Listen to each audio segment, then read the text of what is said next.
Alors, bonsoir tout le monde. Bienvenue dans le Web Journal de Radio-Québec, édition du 31 août 2025. Aujourd'hui, c'est un Web Journal un peu dark, Alexis. On s'en excuse, mais il faut faire ça une fois de temps en temps. C'est du bien et du... tu sais, c'est un Web Journal, c'est comme un film. On va passer par la gamme des émotions. Et donnez-moi un pouce en haut pour le son, l'image. Et donc, on va parler beaucoup de santé et d'immigration, en fait. Il se passe des choses incroyables en santé et je pense, quand je vois tout ce que RFK fait en santé, c'est honnêtement, je l'ai déjà dit en ondes d'ailleurs, ce gars-là est vraiment mon héros. Ben, je veux dire, mon héros, il surpasse mes attentes et je l'ai déjà dit, hein, je le prendrais comme président immédiatement après Trump. Donc, il surprend avec tout ce qui se passe récemment. Il y a comme juste cette semaine, il y a comme plein de nouvelles en santé. On va faire ça. Il est en train, c'est ce que j'ai appelé le Waterloo de l'establishment médical. On n'aura jamais, en un siècle, depuis que les Rockefeller ont commencé à s'impliquer dans la santé et puis les médicaments et tout, au début du 20e siècle, on n'aura jamais vu un retournement comme celui qu'on voit en santé présentement. Et j'ai toujours cette pensée pour... je suis nerveux. J'ai toujours cette pensée pour ceux qui ont dénigré RFK dans les premiers mois de son arrivée sur place parce qu'il n'avait pas interdit immédiatement la première semaine les vaccins ARN. Vous comprenez? Et là, il avait trahi et c'était... on va voir un peu le combat administratif qu'il mène pour la santé des Américains. Donc, j'ai un segment là-dessus. Il y a beaucoup de personnes qui m'ont demandé dans les questions, les commentaires, en messages privés, etc., de parler de suppléments, de trucs que je prends, des trucs comme ça.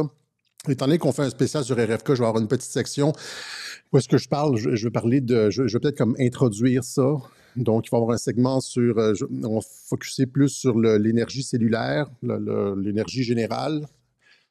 Puis après ça, on fera peut-être d'autres segments sur d'autres choses. On fera peut-être... bon, en tout cas. Et après ça, on va parler d'immigration parce qu'il y a beaucoup de choses qui se passent. Il y a l'image de cette jeune fille qui a fait le tour du monde, qui devait se défendre seule contre des migrants qui essayaient de l'agresser, elle et ses sœurs. Et elle a sorti des armes. On est rendu là en Angleterre. On est rendu au point où les jeunes filles de 13 ans doivent porter sur elles des armes pour se défendre parce qu'il y a une épidémie de viol. Ce sont des centaines de milliers de jeunes filles qui se font violer en Angleterre. C'est des chiffres qui sont sortis au Parlement. C'est des chiffres qui sont comme vérifiables. Et c'est comme ça par tous les crimes. On en a parlé à plusieurs reprises à Radio-Québec. On en a parlé l'été dernier lorsqu'il y avait les émeutes en Angleterre contre... ces trois jeunes filles qui ont été poignardées à mort. Il y avait eu des émeutes énormes et le gouvernement anglais incarcérait les gens qui faisaient des posts Facebook au lieu d'aller à la racine du problème. Ils ne réduisent pas l'immigration. Et là, ça n'arrête pas d'augmenter, c'est-à-dire qu'on s'en va vers une espèce de clash, un clash des civilisations, puisque nos gouvernements ont décidé de mélanger au sein d'un même territoire législatif plusieurs civilisations incompatibles. Et si à un moment donné, il y a eu cette possibilité le rêve un peu soralien d'égalité et de réconciliation, ça aurait été possible. C'est peut-être toujours possible, mais c'est possible à partir du moment où on arrête l'immigration. Est-ce qu'on arrive à un degré d'immigration zéro? Et à partir de ce moment-là, on peut se parler et puis arriver à de l'égalité et réconciliation. Mais si les portes continuent à être ouvertes et si on continue à subir un déluge migratoire, là, on s'en va vers autre chose complètement. On s'en va vers, des révoltes. Et là, en Angleterre, il y a plein de révoltes. Ça continue les marches contre l'immigration. Le leader populaire, Tommy Robinson, tient un gigantesque rallye le 13 septembre justement contre l'immigration de masse. L'Angleterre se mobilise, c'est pas juste l'Angleterre, c'est l'Australie aussi qui se mobilise. Au Québec, on a un problème de prière de rue devant la basilique Notre-Dame à Montréal. Ils vont s'installer juste devant la plus grosse église de Montréal, puis font leur prière de rue sur place. Et donc, là, maintenant, il y a des contre-manifestants, des nationalistes québécois qui vont sur place. Et ça a remonté jusqu'au gouvernement. Et tout ça coïncide, c'est-à-dire le gouvernement Legault dit on va peut-être bannir les prières de rue, point. Et puis aussi, ça coïncide avec la sortie du livret sur la laïcité. Mais tout ça, on doit voir encore une fois. C'est quoi? Il y a encore une fois anguille sous roche, et on va regarder ça à Radio-Québec, on va regarder qu'est-ce que ça, de quoi ça retourne, qu'est-ce qu'il y a, qu'est-ce que ça implique et tout ça.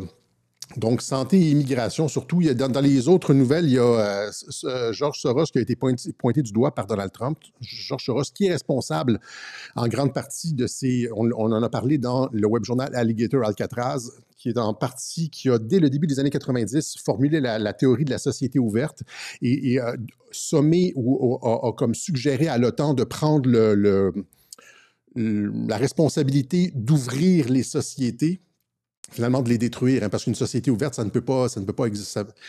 Ça ne peut pas survivre. La culture va être détruite et ça nous amène justement au clash des civilisations. La société ouverte nous amène à ça.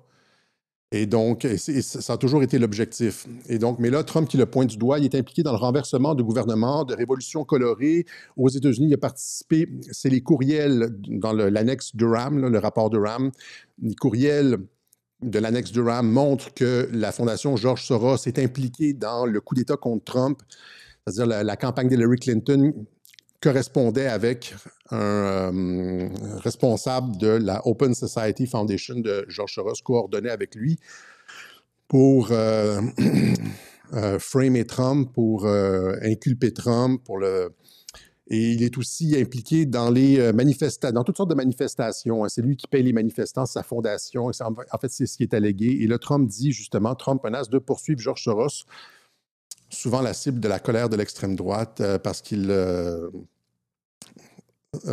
c'est ça, donc tout ce qui va à l'encontre de la société ouverte et ce que Trump essaie de faire, mais c'est compliqué avec George Soros parce que j'ai déjà dit, et là les gens me trouveront bizarre, j'ai déjà dit à plusieurs reprises dans les webjournaux que je pensais que George Soros avait été arrêté aux alentours de peut-être décembre 2017. Et début 2018, il y avait des messages qui allaient dans ce sens-là, et puis qu'il avait été, qu'on l'avait comme, qu'on le tenait, tu vois, comme un peu comme d'autres, comme Robert Mueller, etc., parce qu'il avait fait, j'ai expliqué ça à plusieurs reprises en 2018 et 2019, etc., il avait fait des sorties publiques qui allaient exactement dans le sens de Donald Trump. Il était ouais, c'est ça, avec les caravanes de migrants et tout, parce que je ne veux pas refaire le cas George Soros ici, mais pour moi, c'est pas entièrement certain, là, mais dans la logique des personnes qui sont contre toi, que tu veux les retourner, les contrôler, les utiliser à ton avantage, plutôt que les détruire, c'est ce que j'ai expliqué dans les web-journaux précédents, eh bien, George Soros, c'est une des pièces maîtresses à retourner, comme le PDG de BlackRock, etc. Et donc, c'est ça. Donc, je dis que c'est un petit peu plus compliqué que ça. Je sais que les personnes qui se moquent de moi, disent « Avec Alexis, tout est contrôlé, etc. » Ouais, quand tu as un plan millimétrique mis en œuvre par des militaires, ouais, il n'y a pas grand-chose qui sont laissés au hasard. Dans une guerre de 5e génération, c'est qui que tu vises? Tu vises pas les soldats ennemis, tu vises pas... c'est qui que tu vises dans une guerre de 5e génération? C'est une guerre de perception. Donc, dans une guerre de 5e génération, dans une guerre hybride, dans une guerre de 5e génération, c'est des personnalités comme Larry Fink de BlackRock, George Soros, ce sont eux, ils sont des éléments déterminants dans la guerre de 5e génération, et tu ne veux pas les détruire, tu veux les retourner à ton avantage. Et donc, nécessairement, si des années à l'avance, avant une reconquête des institutions, tu te lances dans un plan... C'est d'abord un plan là, de reconquête des institutions, mais tu dis, lui, numéro 1, lui, numéro 2, il faut les retourner, on va l'utiliser comme ça, etc. C'est comme ça que tu fabriques ton plan. En tout cas, moi, c'est ça que je ferais. Ceux qui ne comprennent pas ça, heureusement, ne sont pas dans la game, ils ne sont pas des décideurs, puis ils n'ont pas été des concepteurs du plan. Si on se serait basé sur eux, on serait encore au 18e siècle. Mais voilà, où on serait encore prisonnier des mondialistes. C'est des gens qui sont facilement manipulables. Yuval Noah Harari disait « Les humains sont des animaux piratables. » Ces gens-là ont parti du lot. Et donc... le moment Waterloo de l'establishment mondialiste. Mais avant ça, je vais devoir faire un petit aparté sur Jean-Dominique Michel. Malheureusement, je sais que vous n'aimez pas ça. Mais il va falloir le faire parce qu'il il surenchère, il continue à insinuer que Trump couche avec des petites filles et c'est extrêmement pernicieux son truc. J'avais fait une sortie contre Mike Borowski dans un des web journaux. Vous aviez pas vraiment aimé ça. Ben, en fait, certaines personnes, c'est pas tout le monde aime, c'est juste on se rappelle des commentaires. Mais à sa décharge, Mike Borowski a fait son mea culpa. Il a dit ouais, je me suis trompé. Il a pris en compte des éléments que les gens lui ont apportés. Puis il a dit je me suis trompé. Trump, tu sais. Et donc félicitations à Mike Borowski pour ce revirement, ce mea culpa, etc. C'est probablement un signe d'intelligence. Et donc, mais c'est pas le cas pour Jean-Dominique Michel qui a rejoint officiellement le camp des Black Pill. Et je vais devoir faire ça. Et donc, donnez-moi le 5 minutes qu'il faut pour le faire, là, parce qu'il faut que vous compreniez, étant donné que ça vient de notre camp, supposément de notre camp. Encore une fois, dans une guerre de 5e génération, qu'est-ce que l'ennemi fait? Ben, c'est qu'il essaye de retourner. Il fait exactement, c'est l'effet, c'est le contraire. C'est-à-dire que les mondialistes ont perdu à cause d'une stratégie de guerre de l'information sur Internet. Et donc, Trump qui essaie de revirer les Soros et les Larry Fink de ce monde, etc. Du côté des mondialistes, ce que tu veux faire, c'est retourner des influenceurs sur Internet. Et ça a l'air que Jean-Dominique Michel fait partie de ceux qui ont été retournés sur Internet avec ses propos. Et c'est extrêmement pernicieux, sa façon d'opérer, parce qu'il dit, genre, je ne suis pas dans la pensée sectaire, je me pose des questions, mais c'est tout à fait faux. Il fait des affirmations, il répond, il est extrêmement pernicieux. Et généralement, ce qui est dangereux avec ça, c'est que ça passe pour un certain nombre de personnes. Tu sais, des personnes très, très gentilles, là, que si tu leur dis n'importe quoi avec un sourire, ça va passer. Si tu montres que tu donnes la parole à tout le monde, ça va passer. Mais après ça, genre, le venin est rentré. C'est-à-dire que si tu veux empoisonner quelqu'un, hein, tu sais, du cyanure, tu ne mets pas du cyanure, tu veux pas que ça goûte le cyanure, tu veux mettre ça comme, tu veux ajouter un petit peu de sucre pour faire passer ça. C'est ça qui fait Jean-Dominique Michel. Il dit oh, je me pose des questions. Mais c'est pas vrai. Il ne se pose pas des questions. Il affirme que Trump couche avec des petites filles, que Trump est un vote en guerre, etc., contre toutes les preuves. Et donc, il va beaucoup plus loin même que les médias traditionnels. C'est ça qu'on doit comprendre. Et donc, allons-y avec lui. C'est dans le dernier web journal, j'avais montré la photo de Jacques Villeray. C'était en fait François Pignon. C'est pas Jacques Villeray. Et j'avais fait la blague, est-ce que c'est le jeune Jean-Dominique Michel? Les gens m'ont dit ah, Alexis, tu t'es trompé. Comment? Je veux dire, un petit effort, la gang. Là. Je ne me suis pas trompé. C'était un clin d'œil. Mais là, on se pose quelle question? Je veux dire, quelle est allons-y comme ça, quelle est finalement la vraie nature de Jean-Dominique Michel? C'est Hannibal Lecter ou François Pignon. On voudrait que ce soit François Pignon. Vous me pardonnerez cette gauche. On voudrait que ce soit François Pignon, mais ce n'est pas le cas.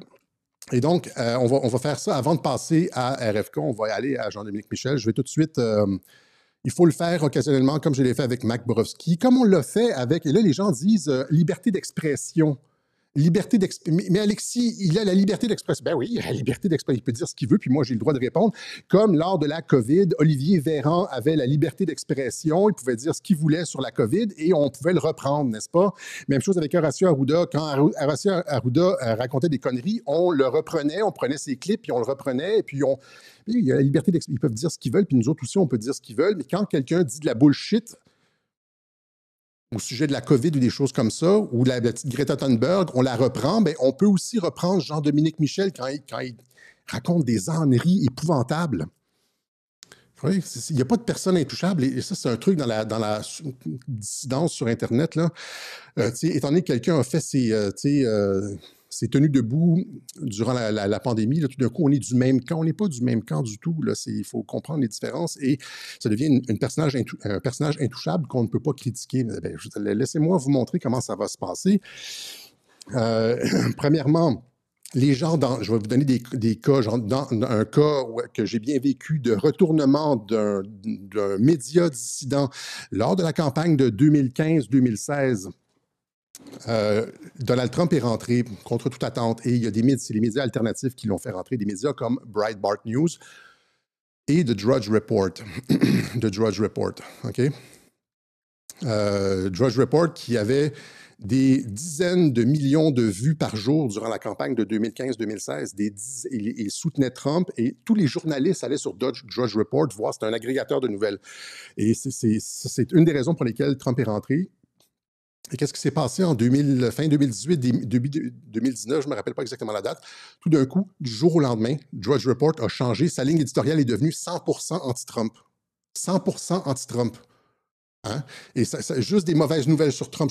Et Trump l'a dit en entrevue. Il dit, qu'est-ce qui se passe avec le Drudge Report? Qu'est-ce qui se passe? Quelqu'un a acheté, ils ont donné à Matt Drudge, le créateur du site, ils ont donné des dizaines de millions de dollars à Matt Drudge, étant donné que c'était un pion ou une pièce maîtresse dans la stratégie informationnelle. Ils l'ont littéralement acheté. Comme Trump veut acheter le Groenland, ils ont acheté Drudge Report et ils l'ont retourné en truc anti-Trump. Okay? Ils ont fait ça avec d'autres influenceurs. On en a déjà parlé. On pourrait parler de François Maléga ici, qui du jour au lendemain, qui était tout correct avec Trump, du jour au lendemain, a commencé à dire RFK fait partie de l'État profond. Mike Flynn, RFK, ils font partie de l'État profond, Trump est compromis, etc., etc. Du jour au lendemain, 3 semaines avant l'élection, même chose avec Amélie Paul, qui disait que RFK était contrôlé par Pfizer. Elle a changé sa ligne du jour au lendemain. Ils sont tous pareils, ils sont tous... je sais que vous n'aimez pas ça quand on va là, mais il faut y aller parce que sinon, vous êtes naïf. Vous faites bourrer par des personnes avec un sourire. Et c'est pas parce que quelqu'un s'est fait un nom durant la COVID, y compris moi. C'est pas parce que quelqu'un s'est fait un nom durant la COVID que vous devez... qu'on lui doit... qu'on doit le croire sur parole jusqu'à la fin, qu'il n'est pas retournable. Ces gens-là ont fait des 180 degrés, comme Drudge Report, exactement comme Drudge Report. Et comme je l'expliquais, c'est ça, c'est le camp d'en face aussi veut retourner nos pions, les influenceurs, etc. Puis on l'a remarqué. Okay? Donc, liberté d'expression, tout le monde a le droit de dire ce qu'il veut, on a le droit de critiquer comme on critiquait durant la COVID. Et 2, on n'est pas dans le même camp. Il y a des personnes dans notre camp qui se font retourner, comme il y a des personnes dans le camp d'en face qui se font retourner. Et vous devez voir ça. Troisièmement, sur le langage, des fois, il dit il faut être respectueux, il ne faut pas utiliser de gros mots, etc. Qu'est-ce que vous pensez de Trump? La façon de faire, c'est-à-dire à un moment donné, quand on disait Arruda, il faut brasser la cage. C'est des salopards, etc. En 2020, c'est devenu comme une espèce de... à un moment donné, il faut que les gens le ressentent, là. Il faut qu'ils... si tu parles toujours poliment et tu élèves les autres, les gens restent assis sur leur cul et ils ne voient pas, ils restent dans leur confort, etc. Et donc, aux États-Unis, ils sont agressifs verbalement. Et c'est pour ça qu'ils sont capables de battre les mondialistes. Tant qu'on va rester dans notre politesse francophone, on va rester assis dans notre confort et il ne va rien se passer. Éventuellement, il faut brasser la cage et dire les vraies choses. C'est ce que je fais aujourd'hui. Donc, il nous dit, je veux juste pointer certaines choses du doigt. Je m'excuse encore une fois. Premièrement, lui-même, dans certaines de ses réponses, il est extrêmement acerbe sur Twitter. Il a un visage à la caméra, c'est-à-dire quand il fait des lives, il est très doucereux. Il invite Sylvain Laforêt, il invite Stanislas Berton. Puis après ça, sur Twitter, c'est tac, tac, tac, tac, tac. Il démolit, il n'entend rien. Et donc, on doit se poser la question à savoir s'il y a un agenda politique. La question que je pose ici, c'est est-ce que c'est le François Pignon de la dissidence? Je ne pense pas que ce soit le François Pignon de la dissidence. Je pense que c'est bien pire parce que François Pignon est simplement innocent, il ne comprend pas le contexte. On pourrait dire Jean-Dominique Michel ne comprend pas le contexte, mais c'est pas ça du tout. Et ça va beaucoup plus loin que ça, son truc. À titre d'exemple, Patrick Cohen, la semaine dernière, lors de sa rentrée, se posait la question à savoir, un Trump français est-il possible? Et disait que Trump était une menace à la démocratie. Eh bien, Jean-Dominique Michel va beaucoup plus loin que ça. Il va insinuer que Trump était le meilleur ami de Jeffrey Epstein et qu'il, je veux dire, il le fait pernicieusement. Il dit... pour commencer à comprendre que Cossette est peut-être à côté de la plaque, il faudrait quoi? Que Trump viole une mineure en direct. Il faudrait que Trump viole une mineure en direct. Il fait ça regardez, de façon extrêmement pernicieuse en disant que Trump, c'est le meilleur ami d'Epstein. Il faudrait que tu vois visuellement que Trump viole des mineurs. Hein, tout en disant non, je n'ai jamais dit que Trump était un pédophile, ça serait grotesque. Non, je n'ai jamais dit que Trump était un pédophile. Non, tu as juste insinué que c'était le meilleur ami d'Epstein, puis que pour qu'on se réveille, il faudrait qu'il viole une fille en direct. C'est toujours sur 2 tabliers. Donc, il est extrêmement hypocrite, extrêmement pernicieux, mais j'espère que je ne suis pas comme ça. Honnêtement, les gens peuvent me critiquer, on me critique, je bloque massivement. Mais il me semble que je ne suis pas comme ça. Il me semble que je ne suis pas, j'ai pas 2 discours, j'ai toujours un discours. J'ai fucking juste un discours sur à peu près tous les sujets depuis 2018. Lui, c'est comme, il change de tableau comme ça et les gens ne le voient pas. Les gens ne le voient pas. Ah, oui, non, je cherche la vérité, blablabla. Tu ne cherches pas la vérité, tu craches de la désinformation autant que tu peux. OK? Il dit notamment, il essaie de nous faire avaler que Trump est un va-t-en-guerre. Tu vois ici, dans ce tweet-là, la semaine dernière, il dit genre, il montre une vidéo de Marco Rubio qui critique l'administration de Maduro en listant comme un certain nombre de crimes ou de trucs que l'administration Maduro a fait.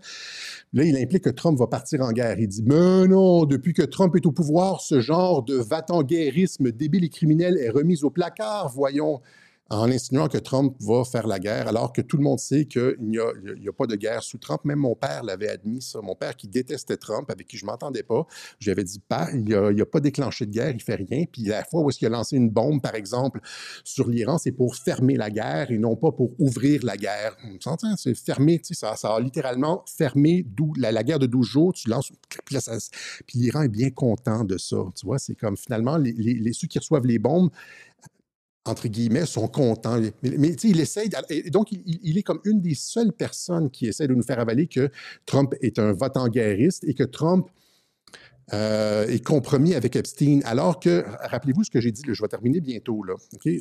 Je sais que vous voulez comme qu'on passe à RFK, mais vous devez comprendre la nature du personnage. Parce que vous l'adulez, pas vous. Certaines personnes l'adulent, mais il est extrêmement, comme je disais, pernicieux, hypocrite, et on n'est pas du tout dans le même camp. Il s'est passé quelque chose avec Jean-Dominique Michel. Si tu regardes ses tweets d'il y a 6 mois et plus, il ne parlait pas de Trump. C'était comme un non-sujet. Puis là, tout d'un coup, comme Amalega et d'autres, tout d'un coup, c'est devenu comme une espèce de trope. Le Trump va en guerre, Trump il couche avec des petites filles, Trump, etc., etc. Et donc, on se demande s'il n'a pas été retourné comme d'autres personnes ont été retournées.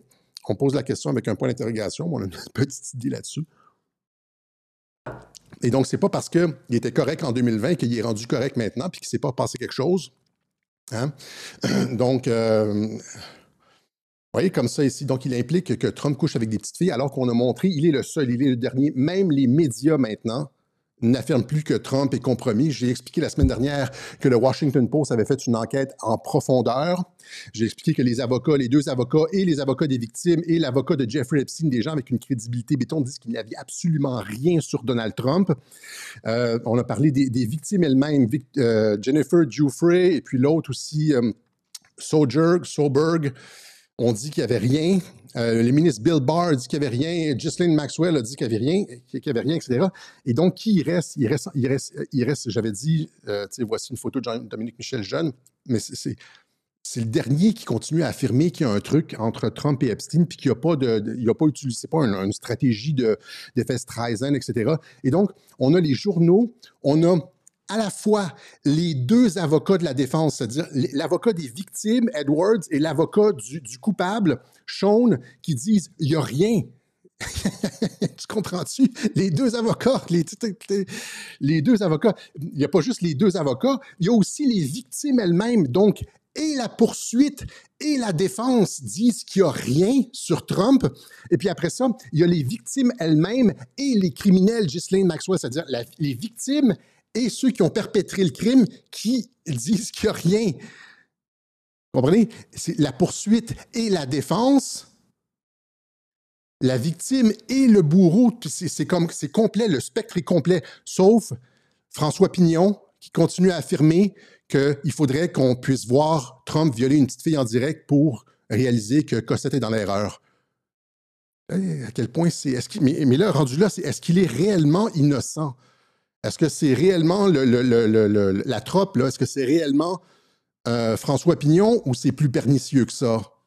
OK? Et là, je lui ai remis le nez dans son caca la semaine dernière en montrant une de ses vidéos où il dit « L'enfant a une sexualité ». Jean-Dominique Michel défend la sexualité des enfants tout en accusant Trump d'être un pédophile. Là, il s'insurge. J'ai affirmé exactement le contraire. Blablabla.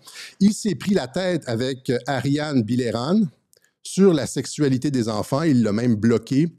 Donc, Ariane Bileran qui dit « Il n'y a pas de sexe » ou « On ne doit pas parler de sexe avec les enfants ». Marion Sigaud qui dit exactement la même chose. Il s'en insurge. Parce que même si Jean-Dominique Michel, dans son propos sur la sexualité des enfants, ne dit pas genre les enfants sont sexuels et donc on devrait avoir des rapports avec eux. C'est pas ça qu'il dit, là. J'essaie pas d'insinuer ça du tout. Mais juste le fait de dire les enfants, puis vous voyez, ça a un lien avec le sujet qu'on. Juste le fait de dire les enfants ont une sexualité, ça mène à une prise de contrôle de l'État. C'est-à-dire que tu as des scientifiques qui vont dire oui, les enfants ont une sexualité, puis là, après ça, tu as tout l'État qui arrive, sexualité des enfants de 0 à 12 ans, ça rentre dans le curriculum scolaire, etc., etc. Que savoir sur la sexualité de mon enfant? Vous voyez, et puis là, à partir du moment où est-ce que tu fais comme Jean-Dominique Michel, tu dis les enfants ont une sexualité, ben là, tu rends ça objectif et objectivement contrôlable et théorisable, et tu annonces, tu lances une prise de contrôle de l'État, c'est-à-dire tu permets scientifiquement une prise de contrôle de l'État, le consentement lié à l'intimité, décidé pour évoquer le sujet avec son enfant. Puis regardez les petits dessins, c'est pour les enfants de 8 ans, là. OK? Et donc, juste le fait de théoriser une sexualisation de l'enfant, ça nous amène à une prise de contrôle de l'État, finalement, comment dire, l'OMS et tout ça, tout en affirmant, en tout cas, et ça, c'est sans compter le fait que Jean-Dominique Michel était un bon ami de Gabriel Metzneff. Gabriel Metzneff, visé par une deuxième enquête pour viol sur mineur. C'est un bon ami de Gabriel Metzneff. Il me semble que tu ne lances pas des pierres quand tu es dans une maison de verre, Jean-Dominique Michel. Tu accuses Trump d'être un ami d'Epstein, mais tu es toi-même l'ami de Gabriel Metzneff, un des pédophiles les plus connus en France. Il y a eu un clash à l'émission, je ne me rappelle plus c'est laquelle, entre Denise Bombardier et Metzneff. Elle l'accusait justement parce que lui s'en vantait de coucher avec des petites filles de 12-13 ans dans ses livres. Il s'en vantait. Dans les années 70, là, il se vantait de ça dans ses livres. Une belle petite fille de 12 ans, blablabla. Et Jean-Dominique Michel était son ami. Hein? Donc, respectueusement, est-il vrai que Michel Maffesoli était un proche de Gabriel Metzneff? Ils ont été relativement proches à une époque, moins proches toutefois que Trump et Epstein. Et comme Trump, ça n'implique pas évidemment que Maffesoli est. Et lui, c'est un proche de Maffesoli. C'est ça, je m'excuse. C'est pas Metzneff, c'était Maffesoli. Et donc, mais c'est ça, le fait de parler de sexualité, ça ouvre la porte à une prise de contrôle de l'État. Ouais. Et donc, tout ça pour dire, et ça, c'est sans compter, genre, le fait qu'il ne tient pas en compte tous les ordres exécutifs qui ont été signés par Trump. Tous les ordres exécutifs qui ont été signés par Trump sur la traite d'enfants, etc., puis toutes les mesures prises par l'administration Trump, il va continuer à affirmer que Trump, le lien avec Epstein, etc. Et donc, voilà, je vais terminer là-dessus, tout ça pour dire que ce qu'il affirme quand il dit, genre, il faudrait qu'on voit Trump violer une petite fille pour se... C'est bien pire que Trump-Hitler, et ça veut dire que tout ce que Trump fait, ça remet en cause tout ce que Trump fait. Ça remet en cause tout ce que Trump fait. C'est-à-dire que Trump est un pédophile, ami d'Epstein, donc il est contrôlé. C'est bien pire qu'Hitler, là. Il est contrôlé, c'est un pervers narcissique, il viole les enfants dans son sous-sol. Et là, donc qu'est-ce qu'il fait avec RFK, etc.? Et donc, c'est ce que je voulais... tout ça sans prendre aucune considération de ça ici. Le fait que tout le monde éclaire Trump, des victimes à la poursuite de la défense, les victimes et les bourreaux, tout le monde, lui, continue. Alors, on espère qu'un jour, il fera un mea culpa comme Mike Borowski, mais on ne retient pas notre souffle. Allons-y, tassons ça. Allons-y avec ce qui se passe avec RFK cette semaine. Je m'excuse pour ce long aparté. Ce long aparté sur... mais il fallait que je le claire. Ça me pèse sur la conscience, il fallait que je le claire. Donc, RFK, 4 énormes nouvelles cette semaine. Donc, RFK exige maintenant des programmes d'études en nutrition dans les écoles de médecine. Hein? Et donc, voyez, si les médecins affirment que l'initiative de Kennedy en faveur de l'éducation nutritionnelle en médecine est une bonne idée, en théorie. Et ici, vous voyez, RFK s'attaque aux recommandations alimentaires américaines parce que RFK affirme que 60% des Américains souffrent de maladies chroniques et que d'inflammation, de maladies chroniques, d'obésité, etc. Et que ça, c'est lié en très, très, très, très grande partie à l'alimentation. Et donc, les Américains sont abonnés aux médicaments et sont abonnés à l'industrie pharmaceutique, au service de l'industrie pharmaceutique, parce que essentiellement parce qu'ils mangent mal. Et donc, à partir du moment où est-ce que tu règles le problème de la nutrition, ben, tu coupes les profits des pharmaceutiques. Vous comprenez? Donc, l'industrie pharmaceutique, et rappelez-vous le livre de Claire Sévrac, Le complot contre la santé, où est-ce qu'elle explique le lien entre Big Pharma et Big Agro. L'industrie agroalimentaire et Big Pharma, les Monsanto et Bayer, les fusions entre la nourriture et les médicaments. Il y a une raison pour tout ça. Et donc, parce que si tu n'es pas en santé à cause de ce que tu manges, ben, tu vas consommer des médicaments pour régler les problèmes causés par ton alimentation déficiente. Et lui s'attaque directement à ça. Et puis là encore, quand j'ai vu ça passer cette semaine, je me suis encore dit, imagine ceux qui pensaient il y a quelques mois encore, qui affirmaient que RFK était contrôlé par Pfizer. Je m'excuse, c'est ce genre de truc-là qui m'énerve. Ça me reste dans le travers de la gorge, soit zen, Alexis, etc. Non, je ne suis pas zen. C'est comme quand vous entendiez les trucs d'Olivier Véran ou des énormités d'Horacio Arruda. Ce genre de stupidité me pue au nez, puis c'est ça qui me craint, puis qui me donne envie de faire un web journal. Je m'excuse, je suis comme ça. Et donc ça, c'est déjà énorme sur la COVID. Puis ça, ce que je vous explique ici, ça s'ajoute à tout ce que j'ai expliqué dans les autres web journaux sur la santé. Tout ce que j'ai expliqué dans les autres web journaux sur la santé. Donc ici, sur RFK, justement, donc ici, Axios, ça c'est une autre. RFK limite les personnes éligibles au vaccin contre la COVID. RFK limite les personnes éligibles au vaccin contre la COVID. Bien, vous l'avez eu, ça se fait de façon graduelle. Hein? Ça se fait, c'est pas une interdiction mur à mur, parce qu'encore une fois, il y a comme l'industrie pharmaceutique a produit des centaines d'études qui montrent que ça marche.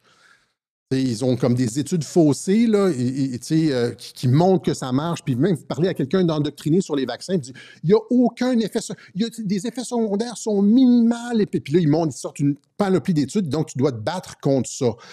OK, contre eux autres aussi, ils ont des armes et donc tu dois y aller de façon graduelle. Kennedy a déclaré que la FDA avait autorisé Moderna pour les enfants de 6 mois à 5 ans, mais uniquement à celles qui présentent un risque élevé de tomber gravement malade à cause du virus. Ceux qui avaient un risque élevé de tomber gravement malade, c'est quoi? C'est 3% de la population, ça? Donc, le vaccin est autorisé pour les enfants, mais seulement pour les enfants qui représentent un risque élevé de tomber gravement malade. Tu sais, genre,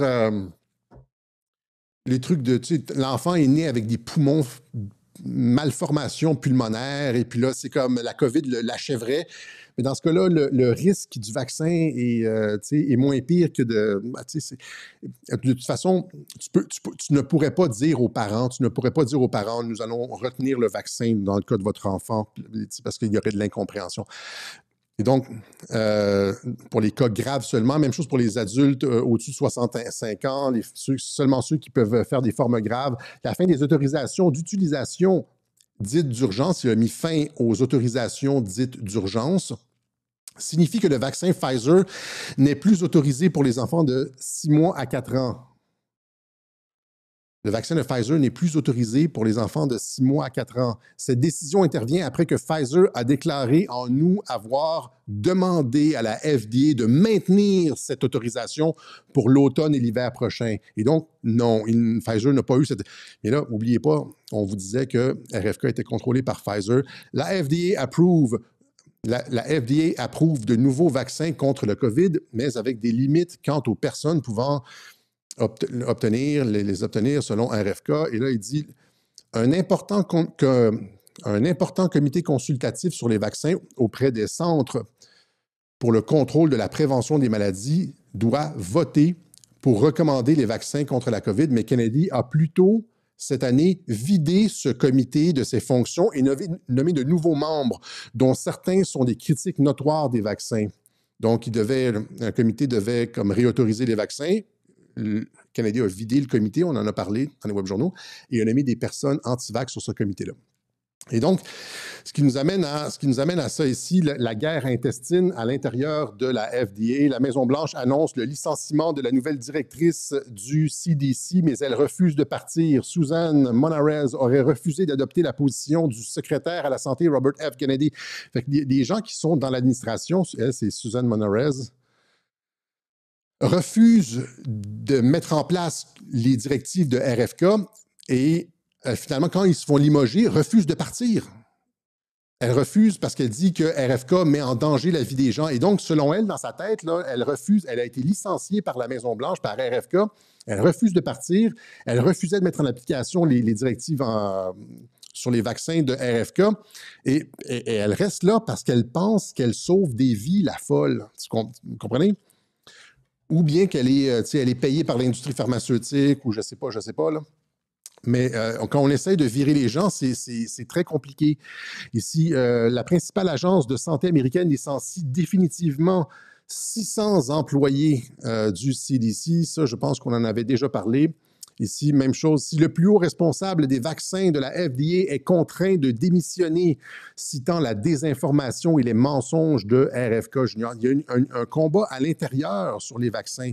Ouais, ici, un ancien responsable affirme avoir été contraint de quitter la FDA, ça c'est le même, après avoir tenté de protéger les données de sécurité des vaccins. Les vaccins sont sécuritaires, ils voulaient continuer à prouver qu'ils étaient sécuritaires. Finalement, il voulait protéger les données sur la sécurité des vaccins. On l'a renvoyé, il a été contraint de démissionner, etc.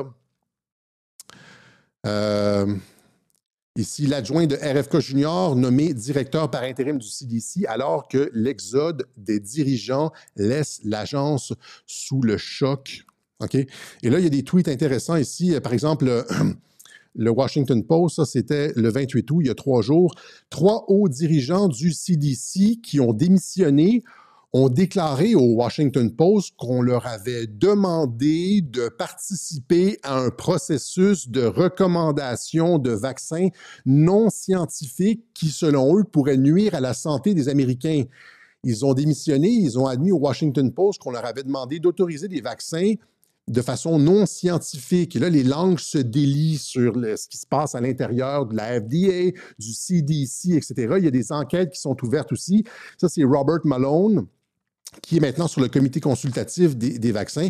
Il dit « La véritable raison des récentes démissions du CDC est que le sous-comité de l'AICP, c'est l'organe qui est là pour autoriser les vaccins, vérifier la sécurité des vaccins, c'est le comité consultatif sur les pratiques de vaccination qui autorise les vaccins et la sécurité des vaccins. Donc, la véritable raison des récentes démissions du CDC est que le sous-comité du ACIP sur les vaccins contre la COVID a reçu l'autorisation d'enquêter sur la sécurité et l'efficacité des vaccins contre la COVID. Et donc là, ils enquêtent sur la sécurité. Il va y avoir une enquête approfondie sur la sécurité et l'efficacité des vaccins contre la COVID. Pas juste selon les dires de Pfizer et Moderna. Or, répète Malone, ils savent que la situation était compromise, que la vérité allait éclater et qu'ils devraient rendre des comptes. C'est pour ça qu'ils démissionnent. C'est pour ça que les gens démissionnent. Parce qu'ils savent qu'ils vont devoir alors rendre des comptes. Il suffit de lire le mandat récemment approuvé pour ce sous-comité pour tout comprendre. OK?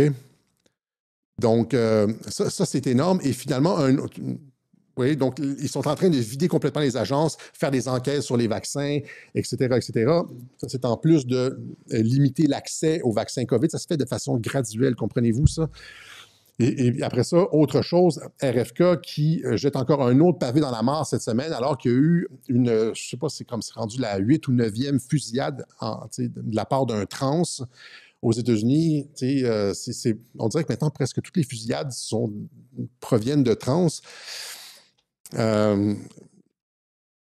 Et il n'y a personne qui se pose de questions là-dessus. Or, RFK a pointé l'éléphant dans la pièce, c'est-à-dire RFK attribue la violence aux armées, la violence armée aux antidépresseurs. Après la fusillade dans une école de Minneapolis, nous lançons des études. Et donc, ils vont sortir des études sur les SSRI, là, je ne sais pas, je ne me rappelle plus c'est quoi l'acronyme en français, c'est ISRI ou quelque chose comme ça, je ne me rappelle plus.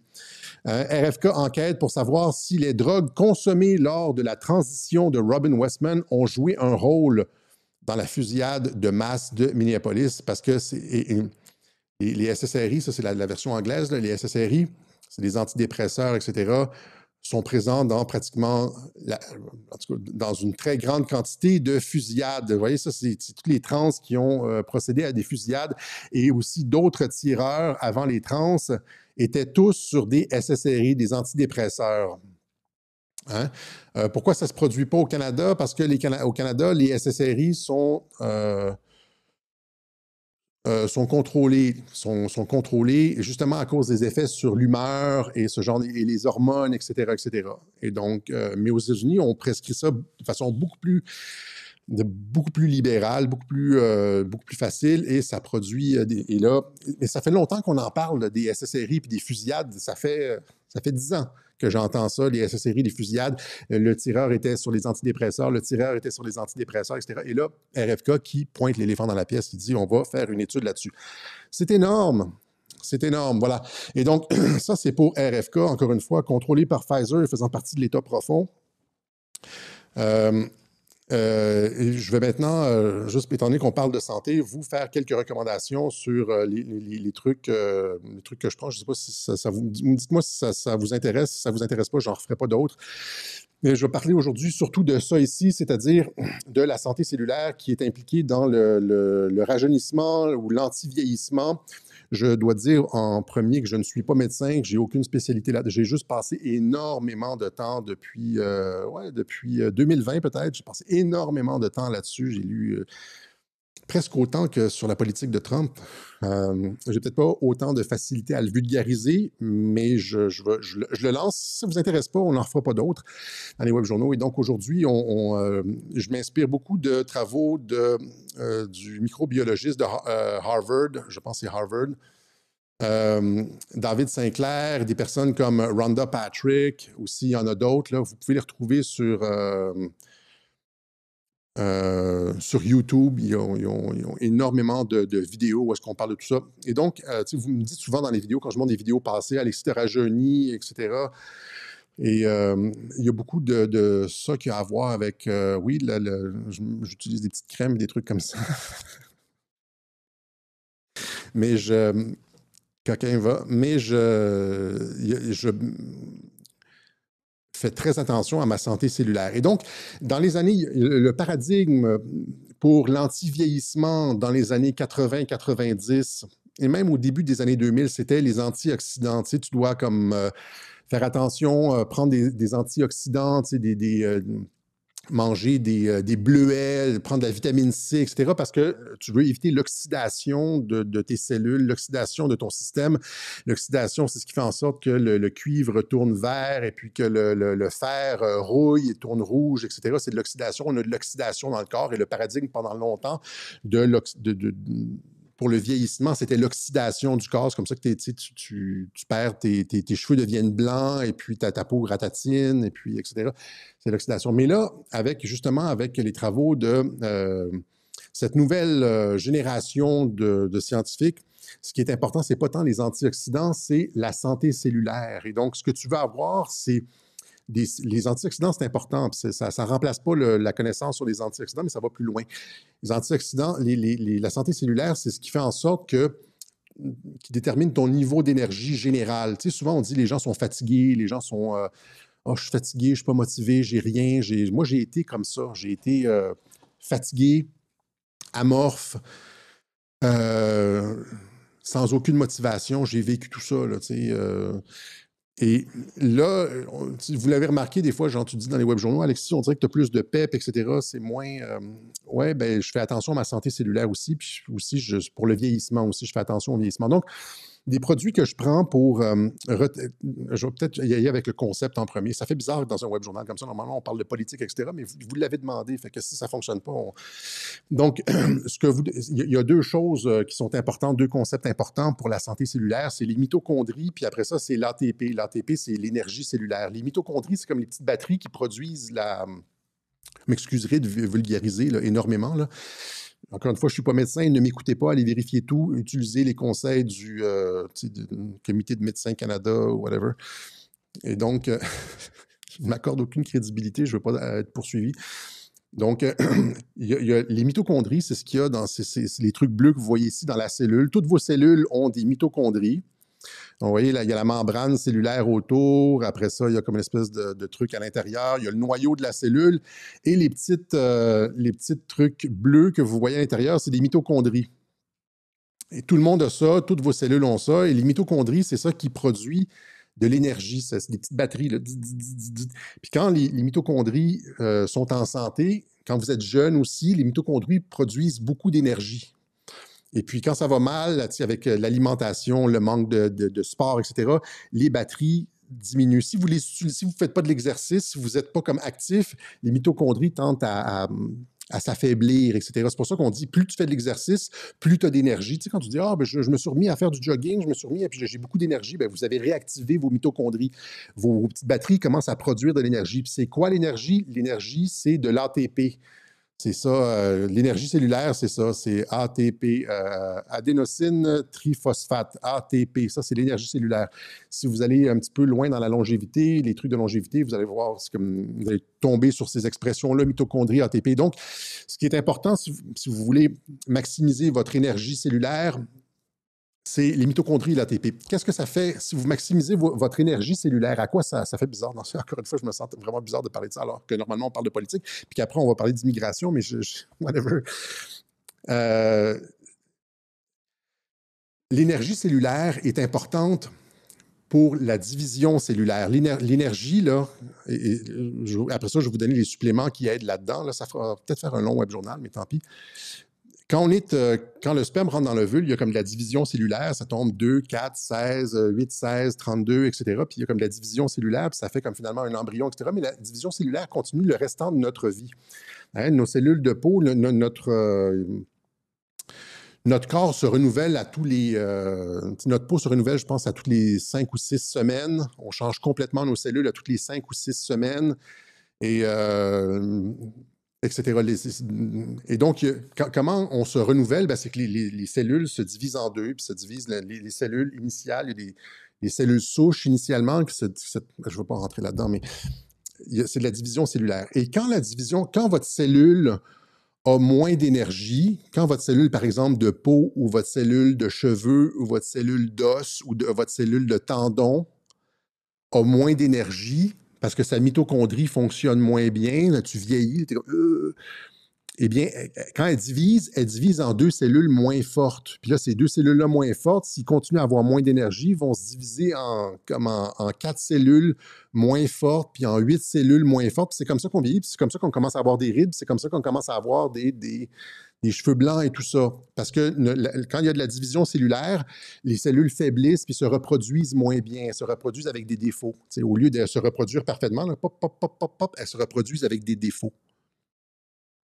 Et donc, si tu veux que tes cellules, là c'est ça le concept, si tu veux que tes cellules se reproduisent parfaitement, comme quand il y a de la division cellulaire, tu veux que les cellules produisent d'autres cellules bonnes et fraîches et jeunes ou identiques à elles-mêmes, sans défaut. Tu dois avoir un haut niveau d'énergie cellulaire. Ta cellule, tes mitochondries doivent être au maximum, ton ATP doit être au maximum, etc., etc. Je ne sais pas si ça fait... Vous comprenez un peu? Si la cellule a un bon niveau d'énergie, elle va mal se reproduire, puis elle va faire comme des défauts dans sa reproduction cellulaire. Si, au contraire, si elle a un haut niveau d'énergie, elle va produire des beaux doublons. Fait que ce qu'on veut pour ne pas vieillir, c'est que nos cellules aient un haut niveau d'énergie puis produisent des beaux doublons, des beaux quadruplex, etc. Et donc, il y a des produits qui aident à ça, dont RFK a fait la promotion. Par exemple, le bleu de méthylène, on en a parlé. J'en ai ici, bleu de méthylène. Okay? Ça aide à restaurer les fonctions mitochondriales. Vos petites batteries, là, ça aide à stimuler les batteries. Ça aide à la production de l'ATP, l'énergie cellulaire, etc. Et puis ça réduit aussi le stress oxydatif comme les antioxydants. Donc, c'est un espèce de truc extrêmement utile. Je ne vais pas dire miracle, là, mais c'est extrêmement utile, bleu de méthylène. Après ça, il y a un autre... Aujourd'hui, on va juste parler de l'énergie cellulaire. Après ça, il y a un autre produit, la vitamine B9, MTHF, qui aide dans la synthèse et la réparation de l'ADN et la division cellulaire, puis qui aide aussi à combattre la fatigue. MTHF, la B9, c'est ce qu'on appelle aussi de la folate, comme ça. Une petite goutte, surtout quand tu es jeune, tu n'as pas besoin de ça, mais passé 40 ans, ça change tout. Là. Tu vas te sentir moins fatigué. Là. Si tes mitochondries, si tu fais de l'exercice, puis tu prends des suppléments, puis tu manges bien, ben tu vas voir un changement complet dans ta vie entière, même dans ta cognition. Après ça, on pourra parler des hormones, ça c'est un autre truc, là, parce que l'énergie et les hormones, ça affecte la façon dont on pense. Tu sais, les personnes qui sont toujours négatives, là, la biologie affecte ça. Après ça, il y a du NMN. J'en ai déjà parlé. Ça, c'est le truc de David Sinclair, NMN. En fait, j'aurais dû faire un web journal là-dessus au complet, là, mais étant donné qu'on parlait de RFK et de la santé, je me suis dit qu'on a NMN. OK, ça, c'est un truc qu'on retrouve dans le brocoli. En fait, c'est NMN, le NR et la B3. Au début, c'est de la vitamine B3. Tu ajoutes un truc à la B3, ça devient du NR. Puis après, tu ajoutes un truc au NR, ça devient du NMN. Du NMN, c'est une poudre comme ça. Pure NMN. Moi, vous devez le prendre le matin parce que ça régule aussi le cycle circadien. C'est-à-dire que normalement, le matin, nos niveaux, ça augmente l'énergie cellulaire. Le ATP, le NAD+, ça augmente à l'intérieur de la cellule l'énergie cellulaire. Ça nourrit les mitochondries comme. Et donc, ouais, c'est ce qui fait la différence ouais, entre, c'est ça. Ce que vous voyez, la différence entre les deux côtés du visage, c'est la division cellulaire. Les cellules du côté vieillissant ont perdu de leur énergie et se sont mal reproduites, OK, essentiellement. OK? Donc, après ça, il y a de la vitamine D3 qui aide à l'énergie cellulaire ou du soleil. Il y a de l'astaxanthine. L'astaxanthine, c'est ce que vous avez dans le saumon, les crevettes. C'est le truc rouge que vous avez dans les saumons, les crevettes, etc. Le caviar, l'astaxanthine. Là, vous avez ça. Ici, comme ça, il y a différentes sortes. L'astaxanthine, 12 mg. Donc, ça aussi, ça aide à l'énergie cellulaire. Après ça, le NMN, juste pour finir sur le NMN, là, il y a un reportage que je vous suggère de regarder ici sur YouTube qui s'appelle The Quest to Slow, Stop and Even Reverse Aging, la quête pour ralentir, arrêter et même renverser le vieillissement, qui montre justement l'effet du NMN sur deux souris jumelles nées la même journée de la même mère. Ils ont donné de la NMN à une souris, puis ils n'en ont pas donné à l'autre. Quelques années plus tard, la souris qui a reçu du NMN n'a pas un seul poil gris sur son pelage, alors que l'autre a plein de poils gris blancs. Et tu regardes sur le truc pour courir, le treadmill, l'espèce de truc pour courir, faire courir les souris, celle qui a reçu du NMN court très bien, elle n'a pas de problème, alors que l'autre n'arrête pas de tomber, puis elle a de la misère. Ça empêche le vieillissement parce que ça fait en sorte que les cellules ont beaucoup d'énergie et que la division cellulaire se fait correctement et que les cellules se reproduisent de façon adéquate au lieu de diminuer rapidement puis de vieillir. Il y a un compte sur Twitter que je vous conseille, Vitaolis, qui fait beaucoup de travail là-dessus, toujours des trucs intéressants. Donc, il y a ça pour l'énergie cellulaire, puis il y a aussi ça, la créatine. La créatine. La créatine, les gens disent, premièrement, c'est un des suppléments les plus recherchés que vous allez pouvoir trouver sur le marché. Il y a littéralement des milliers, voire des dizaines de milliers d'études sur la créatine. C'est sécuritaire. Et le truc, normalement, c'est les gens au gym qui prennent de la créatine pour les muscles, pour augmenter l'énergie cellulaire. Et c'est très efficace. Ça donne ça donne de la force. Puis on prend genre 5 grammes, 10 grammes de créatine par jour. Tu sais, regarde, je pourrais même en prendre immédiatement. Allons-y, créatine.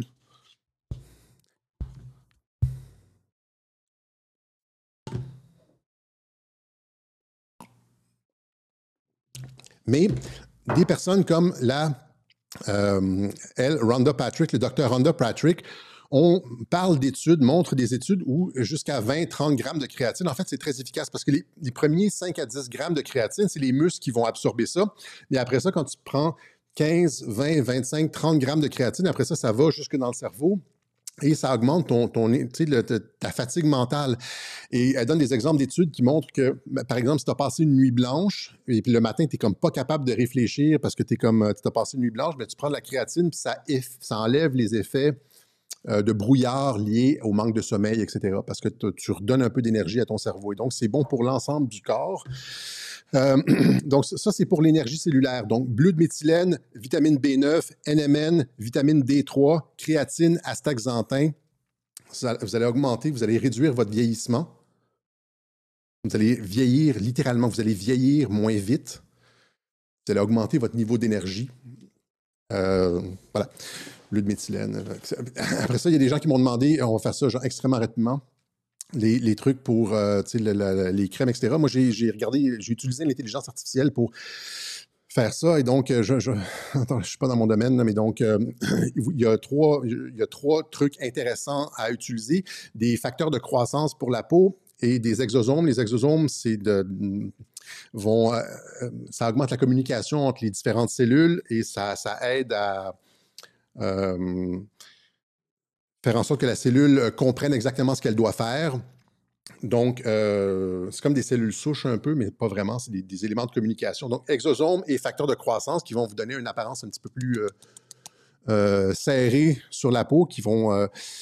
il y a ça. Après ça, j'utilise aussi du bleu de méthylène sur la peau. Ça, c'est révolutionnaire comme produit. Les gens me l'ont demandé. Bleu de méthylène sur la peau. Comme ça ici, le bleu de méthylène, des études qui montrent que le bleu de méthylène rajeunit la peau, a des effets bénéfiques sur la peau, un effet rajeunissant sur la peau. Et j'utilise aussi ça ici, Sulwhasoo. C'est une marque coréenne et c'est basé, c'est du ginseng, c'est scientifique, c'est du ginseng. Et donc, tout ça fonctionne les uns, ça s'imbrique, toutes ces composantes-là s'imbriquent les uns avec les autres. C'est-à-dire que les facteurs de croissance exosomes, ici TNS Advanced Serum, plus est-ce qu'il n'y a pas de contradiction, puis ça fonctionne de façon synergétique. Et finalement, après ça, tu utilises du rétinaldéhyde, pas du rétinol. Du rétinol, c'est dans les années 90. Maintenant, c'est rétinaldéhyde. Donc, bleu de méthylène, rétinaldéhyde qui augmente la circulation cellulaire, c'est-à-dire ça va le rétinaldéhyde va enlever les vieilles couches, va pas enlever les vieilles couches de peau, mais va stimuler la production de nouveaux collagènes. Okay? Le rétinaldéhyde. La meilleure marque pour ça, c'est Medik8. Medik8. Comme ça, la plupart de leurs produits, ils ont des trucs qui sont pas disponibles au Canada. S'il y a des concentrations très élevées de rétinaldéhyde, vous les commandez aux États-Unis, puis vous allez les chercher à la frontière. Ça aussi, donc Calésim, ça aussi, c'est quelque chose de très intéressant. Calésim. Et là, je me sens mal parce que je ne suis pas supposé parler de ça. Et plus, au moins, 1 gramme de protéines par livre de votre poids. Ça veut dire, si vous pesez 150 livres, 150 grammes de protéines par jour. 150 livres, moi, je suis comme au-dessus de 200, donc mettons 220 grammes de protéines par jour. Donc, si vous mangez pas suffisamment de viande, vous prenez des trucs comme ça. Et voilà. Et donc, ça, c'est ce qui fait en sorte que vous gardez votre santé, sinon vous perdez vos muscles, vous vous affaiblissez, votre énergie diminue, puis après, vous vous demandez comment ça se fait que vous pensez que Trump est un pédophile et puis que RFK fait partie de l'État profond. Non! OK, that's it. Ça, c'est en attendant les medbeds, comme ils disent, OK? Oui, je vais chercher ça à la frontière, c'est-à-dire il y a des boîtes postales à Plattsburgh, soit des boîtes postales à Plattsburgh. En Europe, il n'y a pas de problème, je pense, mais à Plattsburgh, où il y a des trucs où est-ce que tu peux aller chercher des colis qui reçoivent ton colis, tu vas le chercher, tu traverses la frontière, puis tu prends le colis, puis tu retournes. Voilà. Maintenant, en Angleterre, il s'est passé quelque chose.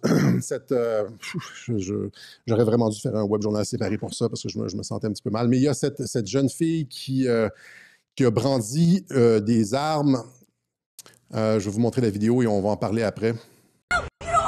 Yes, you have a knife.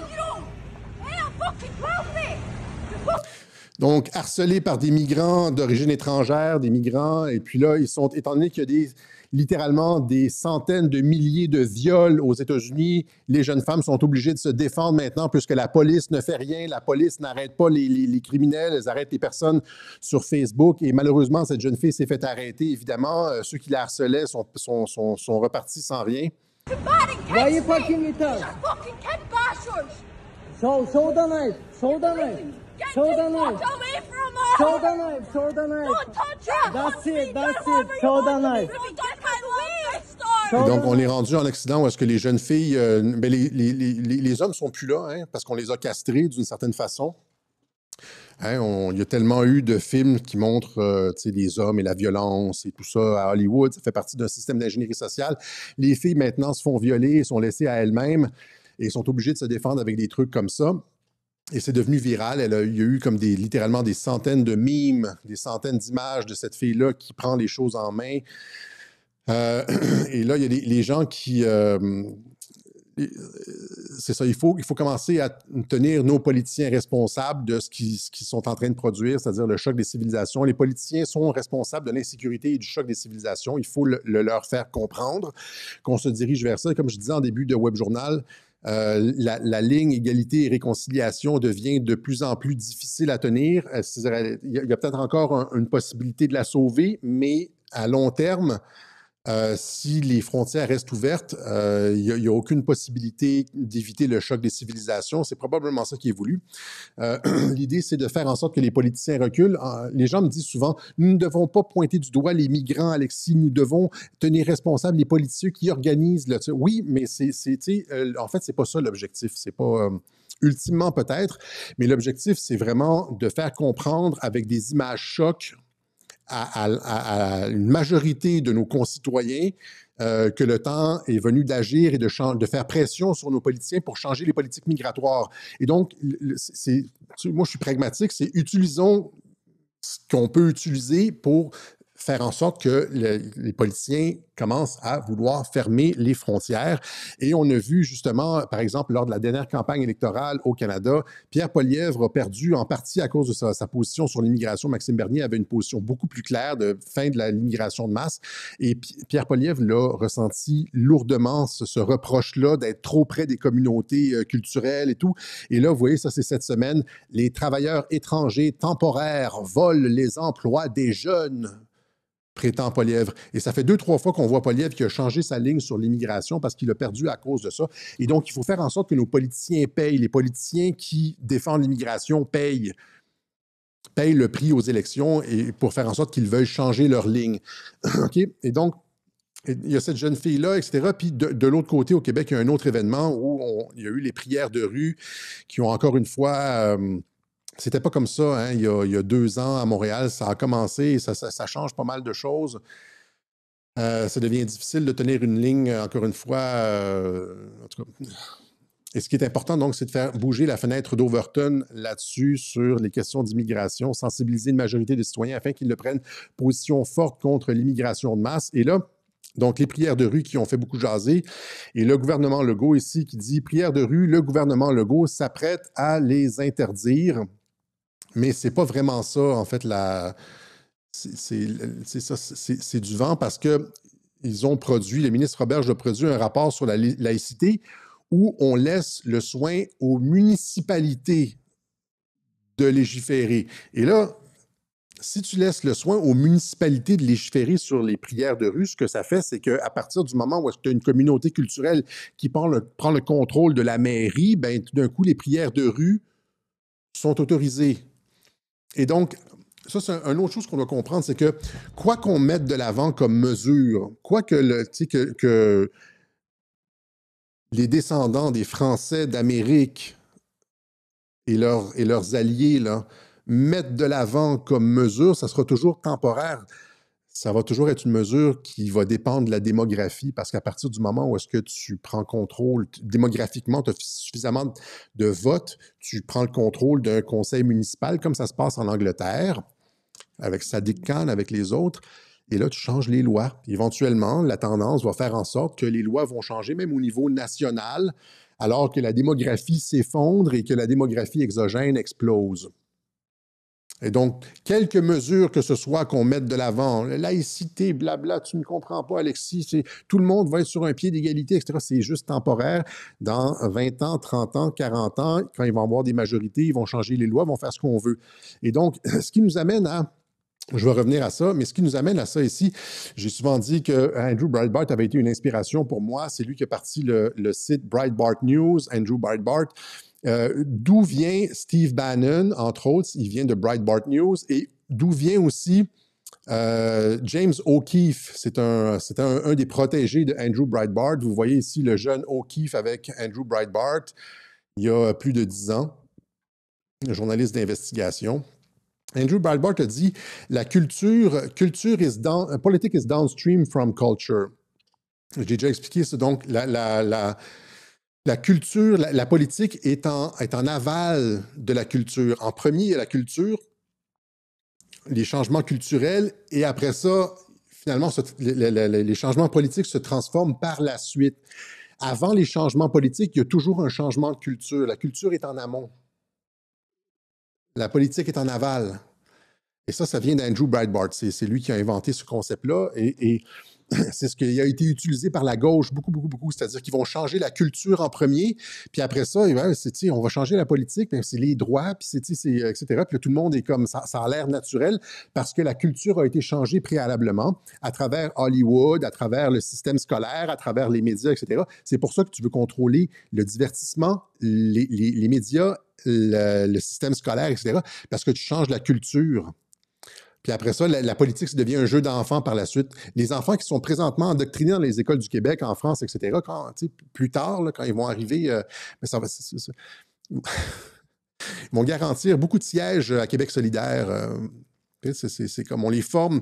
Ce qui est enseigné dans le curriculum, là, c'est essentiellement la plateforme de Québec solidaire, les marxistes au Québec. Là, et donc, mais là, ce qu'on voit avec justement toute la question de l'immigration, ce dont j'ai parlé dans Alligator Alcatraz, c'est que il y a la politique, en amont, il y a la culture, mais en amont de la culture, il y a la démographie. Ça, c'est l'élément qu'on amène. On va ajouter une pierre à ce que dit Andrew Breitbart à Radio-Québec. C'est que la démographie est en amont de la culture.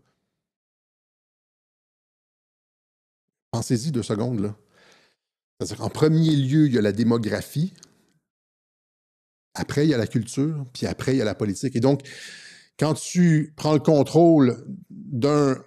ça, c'est le maire de Brighton, en Angleterre. Il y en a plusieurs des comme ça, genre, c'est des villes à 90% musulmanes.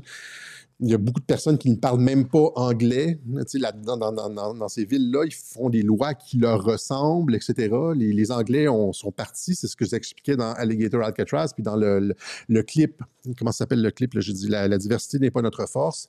Les gens sortent des ghettos, il y a des ghettos qui se forment, et finalement, ils prennent le contrôle, le conseil municipal prend le contrôle, et éventuellement, au début, c'est municipal, c'est local, c'est une balkanisation du territoire, puis après ça, c'est des régions, puis après ça, c'est, etc., etc. Mais éventuellement, dans 50 ans, et ils le disent, beaucoup d'entre eux, dans 50 ans, on va disparaître en tant qu'espèce, en tant que culture et en tant que civilisation, la civilisation européenne. C'est la plus grande civilisation de l'histoire de l'humanité. On pourrait facilement le démontrer. Mais tout ça est comme... on doit prendre conscience de la démographie, que toutes les mesures qui font présentement de laïcité, etc., pour essayer de contrôler les prières de rue, c'est juste des mesures temporaires, c'est des mesures qui sont là tant qu'il reste encore un peu par exemple au Québec, de culture française d'Amérique du Nord. Mais dans 20 ans, à 200, 300 000 immigrants par année, ils vont faire ce qu'ils veulent. Nos trucs de laïcité, ça va leur passer 10 pieds par-dessus la tête, etc., puis ils vont passer les lois qu'ils veulent. Okay, donc, la démographie est en amont de la culture, qui est en amont de la politique. Okay? Donc, cela étant dit, retournons à l'autre ici. Donc, il dépose son rapport, Roberge dépose son rapport sur la laïcité, et là, on dit vers l'interdiction des ports des signes religieux dans les garderies, et ça va avec les prières. Tout ça arrive cette semaine, là, donc l'interdiction des prières de rue, etc. Mais là, on nous dit, c'est ça, c'est les municipalités qui vont légiférer. Et là, Montréal, on est déjà rendu avec des fortes concentrations de personnes d'origine musulmane. Et là, quand on pose à la télévision la question aux 2 candidats à la mairie, qu'est-ce que vous voulez faire avec les prières de rue? Est-ce qu'on interdit? La réponse, étant donné qu'ils ont des électeurs qui sont favorables à ça, ils ne veulent pas avoir l'air de racistes ou whatever, là, eh bien, on se ferme la gueule. Et donc, c'est ça, hein, finalement, c'est la démographie qui détermine la culture et la politique. De réflexion sur la laïcité qui a publié son rapport, et on veut laisser aux villes le soin de légiférer les prières publiques. Doit-on légiférer, oui ou non, les prières publiques à Montréal, M. Rabouin? Écoutez, moi, j'entends beaucoup plus parler de gens qui dorment dans la rue que de gens qui prient dans la rue. C'est vraiment pas ma priorité. OK. Donc, Soraya Martinez-Ferrada, doit-on encadrer ça? Écoutez, on est dans une ville du vivre ensemble. On peut aller dans les espaces publics, ils nous appartiennent à tous. On doit bien les partager. Okay. Et je pense que faut respecter la Charte des libertés. Voilà, voilà. Donc, rien de la part de nos politiciens parce qu'ils ont un électorat. La démographie, en démocratie, la démographie détermine tout. Puis à partir du moment où est-ce que tu ouvres les vannes, c'est pas juste, tu fais pas juste rentrer des personnes au compte-gouttes, c'est comme des civilisations entières qui rentrent. On perd le contrôle de notre culture et après ça, de la démographie, après ça, de la culture, puis éventuellement de nos politiques. Comprenez-vous ça? Comprenez-vous, tous les défenseurs de la laïcité, que c'est juste un moment dans l'histoire où est-ce que vous avez été majoritaire, puis à partir du moment où est-ce que vous perdez le statut de majoritaire, vous allez perdre le contrôle de la culture, puis vous allez perdre le contrôle de la politique. Et c'est pour ça que j'ai tweeté dans ce sens-là. J'ai dit n'importe quelle mesure temporaire visant à interdire les prières de rue, ça va être juste extrêmement temporaire parce que dans 20 ans, la démographie va faire en sorte que ça va devenir socialement acceptable, culturellement, etc. Et puis qu'on ne pourra pas, politiquement, les gens qui vont vouloir se faire élire ne le feront pas. OK? On doit comprendre ça, que on doit mettre un terme à l'invasion migratoire en premier. Mais il n'y a pas juste ça ici. Il y a ce lien-là aussi intéressant. Encore une fois, là, c'est une petite bulle Radio-Québec. Immigration, laïcité, sexualisation. Pourquoi on fait rentrer... Bien, je veux dire, il y a plein de raisons pour lesquelles on fait rentrer des centaines de milliers d'immigrants. Mais vous voyez ici, donc vers l'interdiction des ports des signes religieux dans les garderies. Ça, c'est les crèches que disent les Français. Et là, tout le monde dit oui, c'est bien parce qu'on ne veut pas de femmes voilées et puis, qui enseignent à nos enfants et tout ça. Et puis là, après ça, vous avez ça ici, finalement, dans le rapport, mettre fin à la pratique consistante à écrire aux parents d'élèves pour les informer à l'avance qu'un contenu lié à la sexualité sera enseigné à leurs enfants. Donc, cacher aux parents qu'il y a un contenu lié à la sexualité. Ça, c'est dans la laïcité. Comprenez-vous le lien entre immigration, là c'est comme, il faut interdire laïcité, puis là, après ça, la laïcité fait en sorte que la religion, c'est l'espèce de retenue face à l'hypersexualisation. Il y a encore de la retenue dans certaines religions, là. Et pourquoi il était nécessaire d'enlever le crucifix avant d'envoyer Barbada dans les écoles? Tout ça est lié, c'est un seul et même truc. Ouais. Donc, non-binaire pour désigner le sexe d'un enfant des parents indignés par l'option sur les formulaires d'inscription à l'école non-binaire. Le petit pou, il y a 4 ans, puis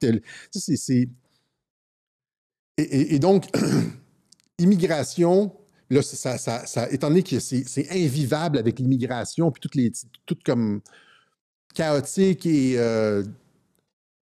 le vivre ensemble, donc la laïcité pour le vivre ensemble, puis la laïcité après ça pour l'hypersexualisation. C'est le nivellement par le bas de la culture. C'est le nivellement parce que la sexualité, c'est le nivellement par le bas ultime. La pornographie, là, c'est le nivellement par le bas. Quand un gars est bien excité, là, c'est comme, il voit pas la couleur ou rien, ou c'est comme... Je parle pas pour moi, je parle...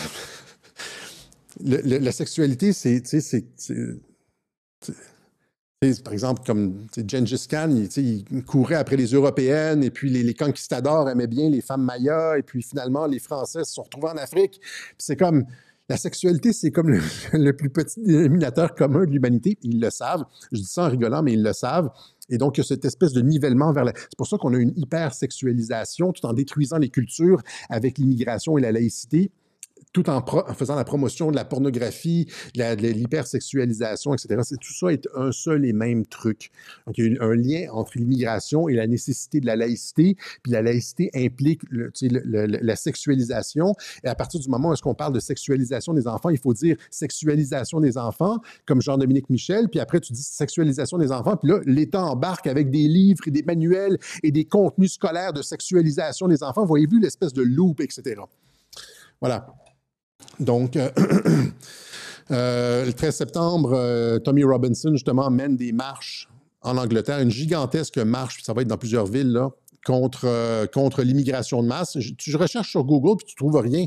Regarde, 13 September, Tommy Robinson. Puis la seule chose sur laquelle tu tombes, c'est la marche contre le fascisme. C'est la contre-manifestation. 100% des résultats, c'est la contre-manifestation. Il ne parle même pas de Tommy Robinson, c'est la contre-manifestation. Voilà. Donc, On est dans un système où est-ce qu'on est si on n'arrête pas l'immigration rapidement, on va se retrouver dans un système où toute forme de vivre ensemble, d'égalité et ou de réconciliation ne sera plus possible bientôt à cause des débordements, du clash des civilisations. Il nous reste très peu de temps pour arrêter l'immigration. C'est pour ça que l'administration Trump met beaucoup d'efforts là-dessus, puis critique, et puis essaie de réguler ça, puis parce que c'est ça, on rentre, il reste très peu de temps pour essayer de sauver ce qu'on pourrait appeler le vivre ensemble. Et puis, il y a des liens entre, c'est ça, c'est pernicieux le système mondialiste parce que l'immigration de masse, ça crée de l'insécurité, ça permet la société de surveillance, ça nous impose, ça nous amène à la laïcité. La laïcité, ça peut être un concept intéressant quand tu as une société homogène, quand tout le monde est de la même religion, ou presque, là, quand tu as 90% de la société qui est de la même religion, puis qui, il y a comme on s'entend sur la majorité des codes, on vit dans la même culture, etc. Ouais, OK. Séparation de l'État, et là, très bien, OK. Mais, je veux dire, dans une société, c'est ça, dans une société avec plusieurs religions, ça mène à des effets pervers. Puis on regardera de toute façon, regardez, par exemple, la Pologne, la Hongrie, la Lituanie, etc. C'est des démocraties, puis ils n'ont pas une espèce de fixation sur la laïcité, puis ils vivent très bien. Puis c'est justement à cause qu'ils n'ont pas de laïcité que ils sont capables de maintenir leur cohésion. Ils ne sont pas obligés de prendre tous les peuples de la Terre. Ils peuvent dire genre, ouais, non, cette civilisation-là, c'est contre. Nous autres, on a une histoire chrétienne. On est comme... Regardez tous nos noms de rues, les noms des villes, notre histoire, telle place a été fondée par telle personne, et puis et donc on veut garder notre continuité historique. La laïcité, justement, j'ai déjà expliqué tout ça, empêche tout ça. Donc voilà, donc à travers le truc, tout ça s'est produit cette semaine, à travers le cheval de Troie des prières de rue, et le dépôt simultané du projet de loi sur la laïcité, on arrive à des trucs genre, où est-ce que finalement, c'est ça, la religion est le dernier obstacle à la sexualisation des enfants. Si vous y pensez correctement, là, c'est ça, la religion, c'est le dernier obstacle à la sexualisation. Les parents qui refusent, là, souvent, c'est parce qu'ils ont des principes moraux, parce qu'ils sont religieux, ils sont chrétiens, même les musulmans, ça inclut aussi les musulmans. Mais parce que les musulmans ont des principes moraux. C'est pas juste des prières de rue. Là. Ils ont même très à cheval sur beaucoup de choses. Et ils ont raison même sur beaucoup de choses. Il n'y a pas juste de la critique à faire sur l'islam. Il y a plein de choses où ils n'ont pas sombré aussi bas que nous, par exemple. Mais il y a un lien à faire entre sexualisation, éducation à la sexualité. Et d'ailleurs, l'éducation à la sexualité est nécessaire. Si vous lisez Le meilleur des mondes, encore une fois, j'ai expliqué ça, là, mais je le refais. Si vous lisez Le meilleur des mondes de Aldous Huxley, c'est Le meilleur des mondes, pas 1984, c'est Le meilleur des mondes, il explique pourquoi il faut que les enfants soient sexualisés en bas âge. Parce que tu veux, dès 3 ans, tu veux qu'ils apprennent à se masturber. Tu veux pas qu'ils aient de capacité de retenue. Tu veux des animaux, tu veux des êtres pulsionnels qui répondent rapidement à leurs pulsions. Quand tu leur dis quelque chose, là, quand tu leur vends un produit, ils le veulent et ils l'achètent tout de suite. Ça fait des consommateurs qui n'ont pas de capacité la masturbation fait ça. On pourrait dire la masturbation excessive, là, pour pas que je reçois trop de tomates, là, mais c'est pour en fait, il dit littéralement Aldous Huxley, c'est le plan de la gauche anglaise des années 30. Plus les gens, c'est ça, le nivellement par le bas aussi, plus les gens répondent à leur pulsion. Donc, ils ont une petite affaire, là, comme « Oh, ça chicote, le genre, tu t'en vas te masturber. » C'est comme, tu réponds rapidement à ta pulsion. T'es pas capable ton système nerveux n'est pas capable de se retenir. Or, la retenue, c'est le fondement de la socialisation. C'est ce qui fait en sorte que tu travailles sur le long terme, tu es capable de retenir l'urgence d'avoir un résultat immédiat pour tes trucs. Vous comprenez? Tu sais, c'est comme souvent les jeunes, on dit, ils veulent avoir des résultats immédiats, ils ne sont pas capables de travailler sur le long terme. Ben, c'est parce qu'ils n'ont pas de impulse control. Ils laissent libre cours à leurs impulsions. Et ça, c'est expliqué, cette volonté des mondialistes de faire en sorte qu'on a une population qui laisse libre cours à ses impulsions Ça a été expliqué dans Le meilleur des mondes et ça commence avec l'incitation à la masturbation qui est dans les cours scolaires. Moi, j'ai retiré mon fils du cours de sexualisation quand ses amis lui ont dit, ils nous ont incité à nous masturber, ils nous disaient que c'était correct de se caresser, etc. C'est de l'incitation à la masturbation parce qu'ils veulent, comme l'explique dans Le meilleur des mondes, créer des êtres pulsionnels. Et pour avoir des cours où est-ce qu'on incite des gens à la masturbation, il faut faire sauter la religion, les principes moraux, où est-ce qu'il y a de la retenue, parce qu'il y a de la retenue dans la religion, non, qui mène à la socialisation et au travail sur le long terme. Et ça passe par, maintenant, comme la laïcité. C'est pour ça que la laïcité détruit les religions. Tu utilises l'immigration pour faire en sorte que non, on ne peut pas vivre ensemble sans laïcité. Donc, laïcité est obligatoire pour... Puis dans la laïcité, tu as le truc, genre, où est-ce que tu veux détruire les religions parce qu'il y a de la retenue qui mène à la sexualisation, et la sexualisation qui t'amène à des êtres pulsionnels qui t'amènent au meilleur des mondes. Je suis pas fou, là. Il faudrait que je fasse un web journal où est-ce que je l'explique très, très, très tranquillement. J'espère que vous avez compris. J'espère que vous avez compris. Il reste quoi? 1h23. On va arrêter ici. On va juste dire, en pensant à cette jeune fille qui n'avait aucun homme pour la protéger, qui était agressée par des migrants dans une stratégie de clash des civilisations, on va lui dédier ce clip-là de Mel Gibson dans Braveheart. Sons of Scotland, I am William Wallace. You've come to fight as free men. Free men you are. What will you do without freedom? Will you fight? Fight and you may die. Run. You'll live. Unleash the wild.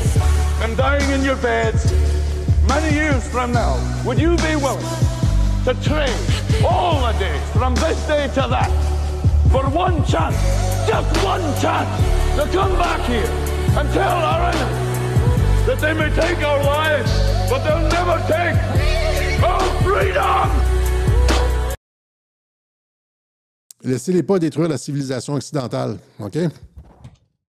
All right, alors on remercie ceux qui ont fait une contribution à Radio-Québec, ceux qui nous permettent de continuer à faire ce travail, des fois déplaisant, des fois stimulant, mais qui est d'utilité publique, comme beaucoup de personnes le disent. Donc, ça se fait grâce à des personnes qui nous soutiennent financièrement, qui font ça dans l'ombre, et il y a des gens qui me disent « As-tu reçu cet argent-là? As-tu reçu mon don? » etc. Des fois, je suis sur le bord de répondre, ou je prends la notification comme sur mon cellulaire à un feu rouge, puis j'oublie de répondre, je m'excuse. Et donc, on vous remercie tous, ceux qui nous appuient, ceux qui font en sorte que Radio-Québec existe. Je pense qu'encore une fois, on fait une différence majeure dans la guerre de l'information et contrairement à beaucoup, on n'est pas revirable. Nous autres, ils savent, la seule chose qu'ils peuvent faire, c'est nous détruire. Nous ne pourrons pas nous revirer à Radio-Québec. On ne changera jamais notre ligne à Radio-Québec qui est la même depuis 7 ans, depuis bientôt 8 ans. Et vous allez avoir toujours du langage direct à Radio-Québec. On ne va jamais essayer de sauver, genre, un web journal comme ça, où est-ce que je critique Jean-Dominique Michel, il y a une partie des auditeurs qui n'aiment pas ça, puis qui nous financeront pas, puis qui vont se désabonner, etc. Mais on n'a jamais fait dans de la cheap communication pour des clics ou pour sauver notre financement. On n'a jamais fait ça. On a une espèce d'intégrité où est-ce qu'on va directement à l'essentiel, puis on dit ce qu'on pense. Puis vous allez toujours avoir ce qu'on pense à Radio-Québec. Jamais genre on n'est peut-être pas assez diplomatique. Des fois, on panique, puis c'est comme... Mais c'est ça. Donc, vous allez toujours avoir ça, de l'authenticité à Radio-Québec. Et donc, pensez à nous soutenir si ce n'est déjà fait.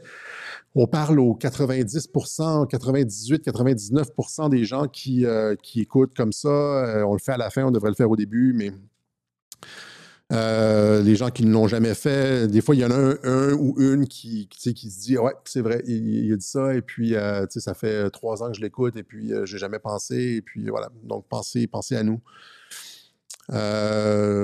L'information sans compromis, Radio-Québec, sans gants blancs. Et pensez à Trump qui est combatif. Des fois, on dit « Oh, Alexis, les chicanes, blablabla. » Trump est arrivé en politique, puis il n'a pas mis des gants blancs, il a mis des gants de boxe.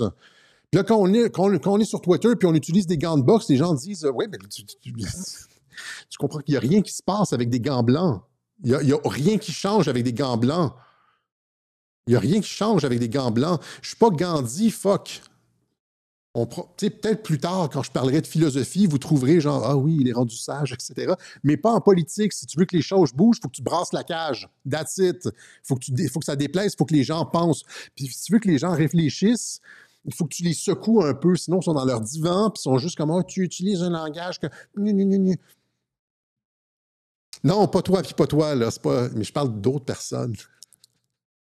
Fait qu'il y a Alexis Cossette-Trudel, casier postal 32017, Saint-André, Montréal-Québec, H2L, 4Y5. Différentes façons de nous aider. On donne toujours les références sous nos vidéos par transfert Interac. Bitcoin, PayPal, carte de crédit, etc. Ce n'est pas possible sans votre soutien. Voilà. J'ai été voir, on va terminer là-dessus, 27, il me reste encore une minute peut-être, le film F1 avec mon fils hier. Et je pensais juste avoir un bon film avec un peu d'action, puis un peu d'action de course. Mais finalement, c'est un excellent film. Et donc, je le recommande. Je veux avec Brad Pitt, là, tu te dis, genre, ça va être un film avec Brad Pitt, très ordinaire, etc. Mais c'est un film qui est bien fait. Il est juste vraiment bien fait. Il est bien ficelé. Il y a comme plein de... Tu sais, comme c'est un beau travail. C'est comme les webjournaux, des fois, sont brouillons, puis sont comme là, tu te dis, ouais, il y a des bonnes idées, mais il y a des gens qui critiquent, c'est chaotique ta façon d'expliquer ça. Mais ça, c'est un film qui est bien fait, qui est bien ficelé, puis même, et c'est même pas le sujet de la F1 qui est intéressant. C'est même pas le sujet de la piste de course, c'est la façon dont le scénario est fait. Moi si j'ai pas un scénario intéressant, je décroche rapidement. Même c'est pas un film avec beaucoup d'effets spéciaux, mais c'est juste vraiment, tu as l'impression que c'est un film de qualité, là, et donc je le recommande pour ceux qui ne l'ont pas vu. F1 avec Brad Pitt et Javier Bardem. Voilà, c'est ce qu'on a pour vous aujourd'hui. Désolé encore pour la partie déplaisante du web journal et dites-moi ce que vous pensez. Je vous ai parlé du supplément. Dites-moi ce que vous en pensez. Si vous voulez, il y a d'autres trucs comme ça. J'ai parlé de l'énergie cellulaire, mais il y a aussi les hormones. Voilà. On lance ça. Allez, on se donne rendez-vous une autre fois, au maximum dimanche prochain pour une autre édition du Web Journal de Radio-Québec. Salut!